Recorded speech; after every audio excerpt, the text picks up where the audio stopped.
रोहित्रात बिघाड झाल्याने दुरुस्तीसाठी विजेच्या खांबावर चढलेल्या 28 वर्षीय कंत्राटी कामगाराचा शॉक लागून मृत्यू। विजेच्या धक्क्याने टाकळकरवाडी येथील अजित शिवाजी टाकळकर या कामगाराचा मृत्यू। चांडोली गावच्या हद्दीत पुणे नाशिक महामार्गालगत भीमा नदी पात्रात असलेल्या रोहित्राजवळ गुरुवारी पहाटे 2:15च्या सुमारास घडली घटना। खेड पोलीस ठाण्यात आकस्मिक मृत्यूची नोंद। अजित टाकळकर यांच्या मृत्यूनंतर टाकळकरवाडीसह पंचक्रोशीतील नागरिकांनी व्यक्त केली हळहळ।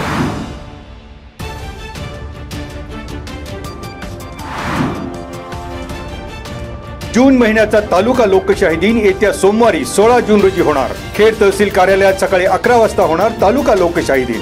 तालुक्यातील प्रश्न समस्या असणाऱ्या नागरिकांनी विहित मुदतीत अर्ज दाखल करण्याचे तहसील कार्यालयाकडून करण्यात आले आवाहन। उपविभागीय अधिकारी अनिल दौंडे यांच्या अध्यक्षतेखाली खेड तालुक्यातील सर्व विभागांच्या तालुका प्रमुखांच्या उपस्थितीत लोकशाही दिन पाळण्यात येणार।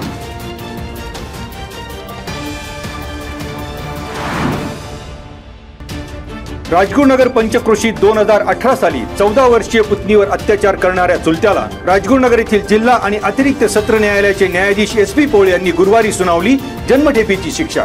अत्याचारात गरोदर राहिलेली पुतणी आणि चुलत्याची DNA तपासणी ठरली महत्त्वाचा दुवा। अत्याचाराच्या खटल्यात एकूण 14 साक्षीदार तपासले। आरोपीच्या वकिलांनी 3 साक्षीदार केले सादर, मात्र पीडित मुलगी, तिचे कुटुंबीय आणि DNA चाचणी करणारे वैद्यकीय अधिकाऱ्यांची साक्ष ठरली महत्त्वाची।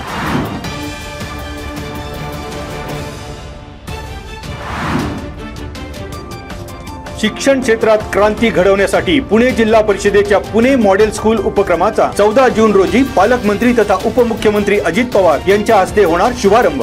ग्रामविकास आणि पंचायत राज मंत्री जयकुमार गोरे आणि शालेय शिक्षण मंत्री दादा भुसे यांची प्रमुख उपस्थिती। शैक्षणिक वर्ष 2025-26 पासून पुणे जिल्ह्यातील 303 केंद्रांमधील 303 शाळांमध्ये हा उपक्रम राबविला जाणार। खेड तालुक्यातील 35 केंद्रांमधील शाळांमध्ये पुणे मॉडेल स्कूलचा उपक्रम। पुणे मॉडेल स्कूलच्या उपक्रमामुळे जिल्हा परिषद प्राथमिक शाळांच्या भौतिक आणि शैक्षणिक गुणवत्तेबाबत कायापालट होणार। शालेय शिक्षणामध्ये तंत्रज्ञानाचा प्रभावी वापर वाढेल आणि CSRच्या माध्यमातून दर्जेदार सुविधा, STEM लॅब, संगणक लॅब तसेच कोडिंगच्या माध्यमातून नवीन तंत्रज्ञानाचा वापर, जर्मन आणि फ्रेंच भाषेचे शिक्षणही देण्यात येणार। मुख्य कार्यकारी अधिकारी गजानन पाटील यांची माहिती।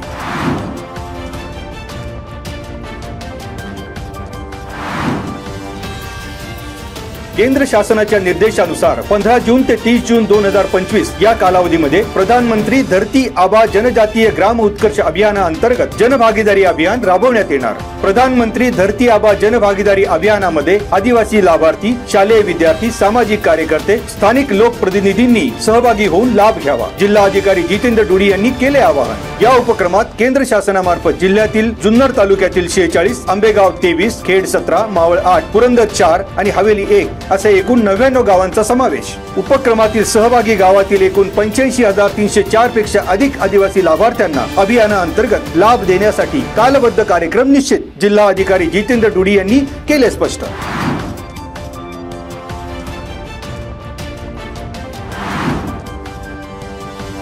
राजगुरुनगर कनेसर रस्त्यावर RMC मिक्सर वाहनातून रस्त्यावर सिमेंट कॉन्क्रीट सांडत असल्याने वाहतुकीला धोका। रस्त्यावर पडलेले सिमेंट कॉन्क्रीट दुचाकी स्वारांसह अन्य वाहनांसाठी ठरते धोकादायक। सार्वजनिक बांधकाम विभागाच्या अर्थपूर्ण दुर्लक्षामुळे नागरिक प्रवाशांचा भीतीदायक प्रवास।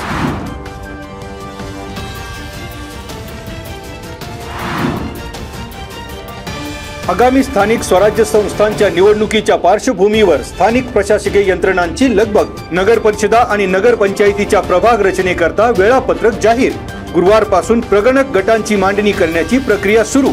प्रारूप प्रभाग रचना तयार करणे, प्रारूप प्रभाग रचनेचा प्रस्ताव राज्य निवडणूक आयोगास पाठवणे, राज्य निवडणूक आयोगाने प्राधिकृत केलेल्या अधिकाऱ्याने प्रारूप प्रभाग रचनेस मान्यता देणे, प्रारूप प्रभाग रचना प्रसिद्ध करणे आणि त्यावर हरकती सूचना मागवणे, जिल्हा अधिकाऱ्यांनी प्राधिकृत केलेल्या अधिकाऱ्याने प्राप्त हरकती सूचनांवर सुनावणी घेणे, सुनावणीनंतर हरकती आणि सूचनांवरील शिफारशी विचारात घेऊन प्राधिकृत अधिकाऱ्यांनी अंतिम केलेली प्रभाग रचना राज्य निवडणूक आयोगास मान्यतेस पाठवणे। 22 ऑगस्ट 1 सप्टेंबर रोजी राज्य निवडणूक आयुक्त यांनी अंतिम केलेली प्रभाग रचना अधिसूचनेद्वारे प्रसिद्ध करणे।